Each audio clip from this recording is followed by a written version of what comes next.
Deuxième Pierre chapitre 2, versets 1 à 22.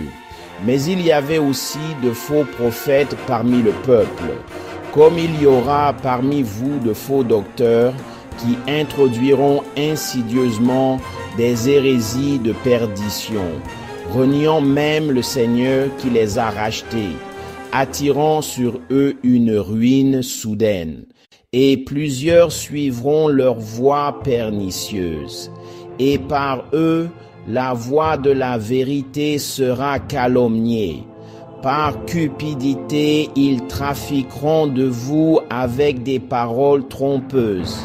Leur jugement depuis longtemps ne tarde point, et leur ruine ne sommeille point.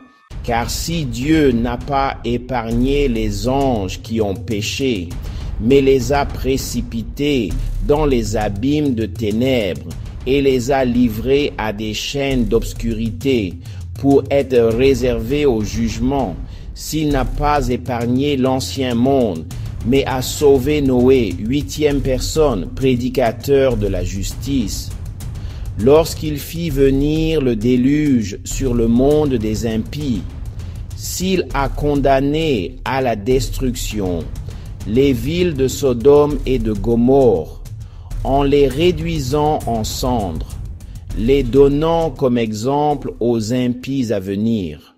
Et s'il a délivré le juste lot, profondément attristé de la conduite débauchée des hommes pervers, car ce juste qui habitait au milieu d'eux tourmentait journellement son âme, juste à la vue et à l'ouïe de leurs œuvres criminelles.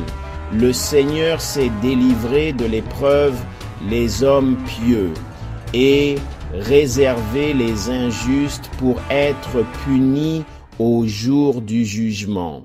Surtout ceux qui vivent selon la chair dans un désir d'impureté et qui méprisent l'autorité.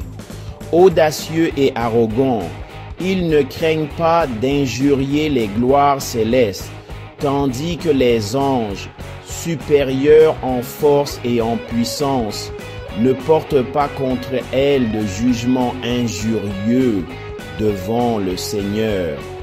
Mais eux, semblables à des bêtes brutes, destinées par nature à être prises et détruites, ils parlent mal de ce qu'ils ignorent, et ils périront dans leur propre corruption, recevant le salaire de leur injustice. Ils trouvent leur plaisir à se livrer à la débauche en plein jour. Ce sont des taches et des souillures. Ils se délectent dans leur tromperie en faisant bonne chère avec vous. Ils ont les yeux pleins d'adultère et insatiables de péché. Ils amorcent les âmes mal affermis. Ils ont un cœur exercé à la cupidité. Ce sont des enfants de malédiction. Ils ont abandonné la droite voie et se sont égarés en suivant la voie de Balaam, fils de Béor, qui aima le salaire de l'injustice, mais qui fut repris pour sa transgression. Une ânesse muette, s'exprimant avec une voix d'homme, arrêta la folie du prophète. Ce sont des sources sans eau, des nuages entraînés par la tempête. L'obscurité des ténèbres leur est réservée.